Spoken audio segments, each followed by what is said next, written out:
Je me suis toujours différencié les autres. Hey. J'arrête de raconter ma vie devant des caméras, maintenant j'utilise mes sons pour communiquer. Ardisson l'a caniqué, sa grand-mère, j'irai jamais lui donner quoi polémiquer. De 18 ça alors, tu peux t'en dire que nous venons ici à Amérique. Nous venons ici à Amérique. Ici à Amérique, c'est la quoi vidéo à nous venons. Mr. Aftano. Bestino Manager. Nous venons ici à Amérique. Si vous voulez que je le prenne à Bestino, alors. Voilà. Même si la caméra, les gars, il n'y a pas de venir à débarrasser si la caméra.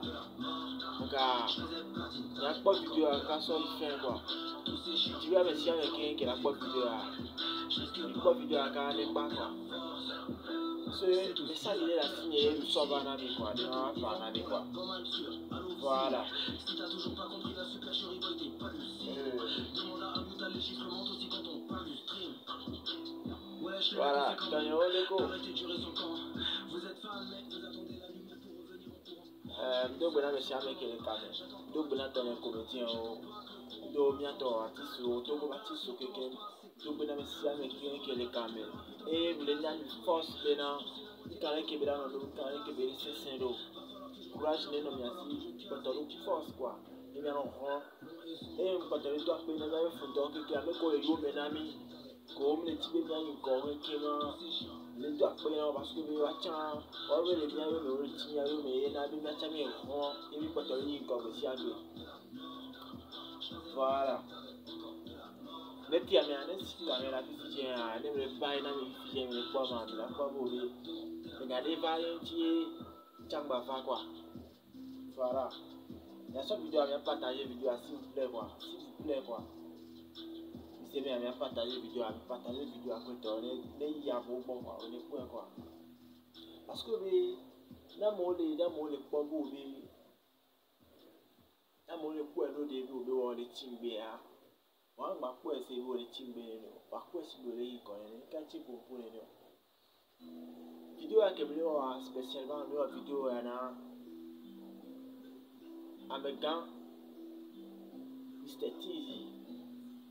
Voilà, avec vidéo béni voir mais quand même nous parce que les gens que j'ai c'est nous les nouveaux bolos mais il y a un nouveau bolos il y a qui là pour la mia les gars il y a un bon il y a avec les amis pour mais c'est il y a avec des pour voilà il me finit à n'en pas je suis là mais il y a c'est quoi c'est comme parce que même les propos les filles les petits donc quoi c'est les donc quoi et on s'y caméra avec vidéo là pour la quoi t'as vivant quand même bien c'est quoi. Mais après partager vidéo à chaque fois c'est le cas n'est pas quoi. C'est comme ça. Parce que maintenant les connards on doit les connaître quoi. Voilà qui collé les connaître les bien les connards et voilà mais elle va les dire il y a cana wa. Voilà tout son coach on y a sorti quoi. C'est comme un Mr. T. Nous pouvons nous ensemble va écouter. Qui a créé page nia, style officiel nia. Nous pouvons auto. C'est comme on partage dans nous nam le fameux les connaît mais quoi on partage dans nous nam que a mosu na quoi action il des quoi c'est comme voilà si bien bien là va joga carnet on là va dans vidéo les pages aujourd'hui là va dans pour b c'est il quand les jours quoi et bien pas vidéo à c'est petit le connaît mais tellement que bien il y a une tomate l'outil quoi. Voilà si caméra quoi. C'est comme ça. Qui peut se les gars. C'est comme un panneau manager. Nous envoyons bien les managers les gars. Et tu as trouvé pas sur la vidéo à ces gars. C'est comme ça. Il paraît bien il y a deux chinois. Il y a deux chinois quoi. Les qui me c'est vidéo le petit tellement qui est bien allé. Nous en vidéo nous si caméra la home quoi. Nous en zoom avec les quoi. Les gars il y a pas check ou nous si caméra la home quoi.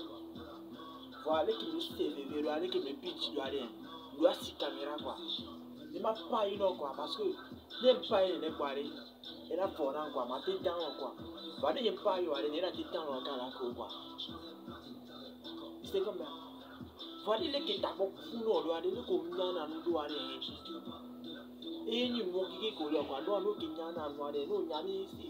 Avenue qui avenue que les nyasi qui la va nari. Moi qui pour ne quoi.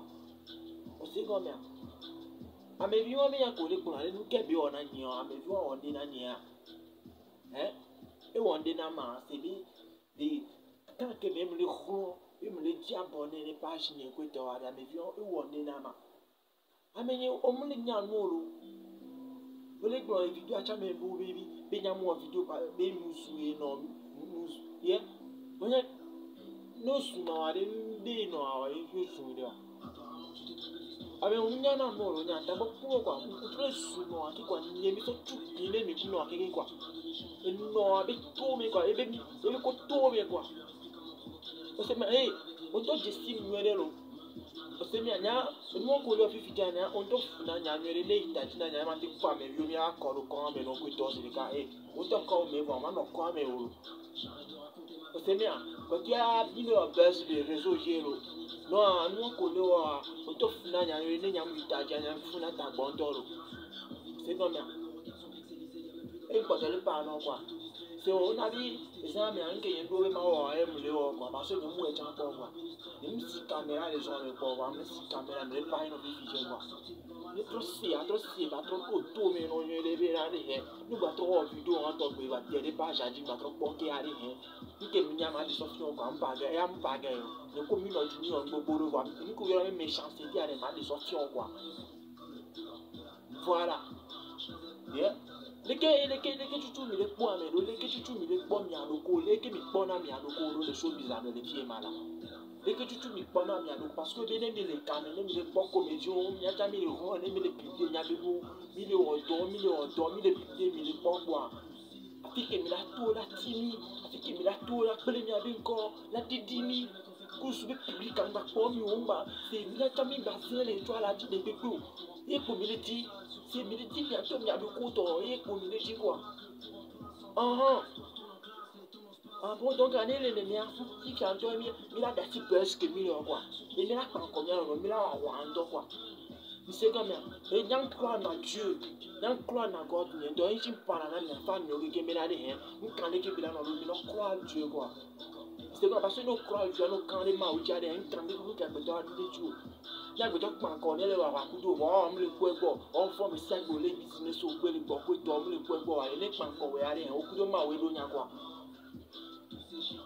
me rapa me ambete ma de sorte de we ni kudo o ma ti wo nu na nya gbe lori le ke ni kudo mi le ru ko ye ko mi wo ba ya le ke ni ko mi hof le lo me fi ko to kaka ke ma ko gbe mi ba le sin wan tu ko to mo ba like na nya be video le kan ji ko to wa ma ti ba spa gran ji ba wa pompo ne ori nani pompo des autres ndi ko ke to le nume na obulo des autres kaka si bébé 35 minutes ne pas de pas jaji kwa fa no le po est-ce que o le nué dia o le raisonner nué tout o le nué dia c'est mtole nye mi no kwa eno be bi me kwa eno nyom ke jiwa be bi me e mo le zu kwa Mr TV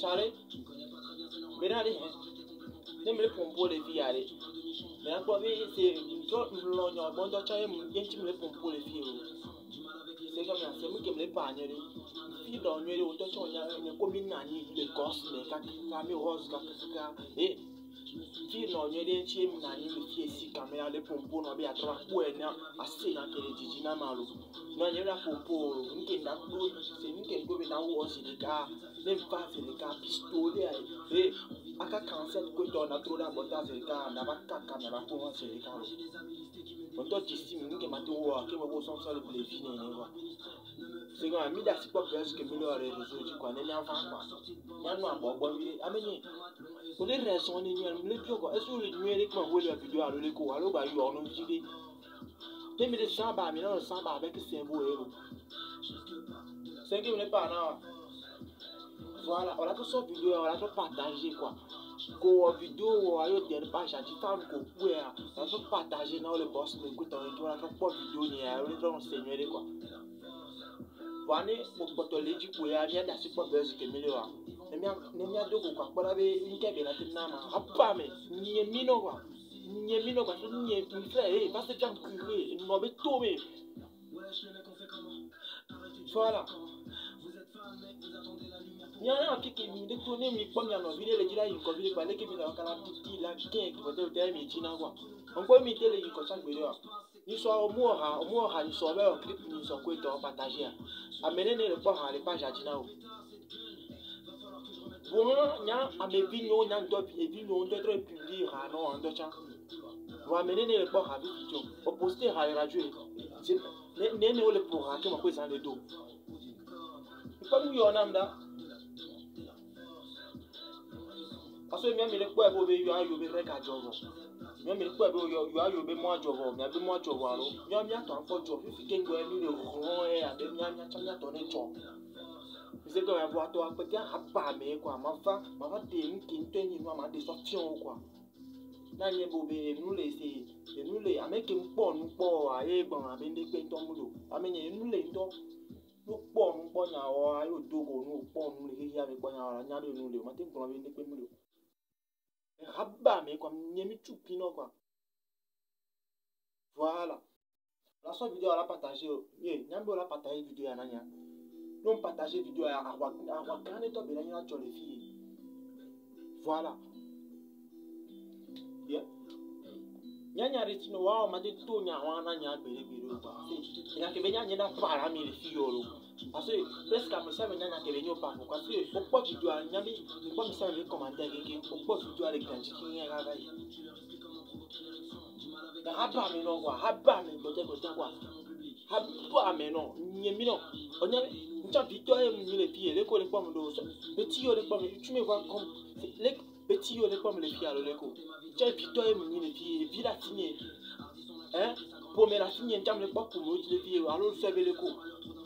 Dès qu'il y a un temps, il y a plutôt les fous, un temps, plutôt aimé les filles. Madame divorcée, quoi.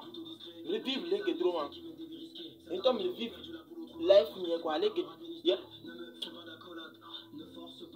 Tu as vidéo que tu aimes le on tient et que tu as au champ le on a mieux les derniers pas aujourd'hui.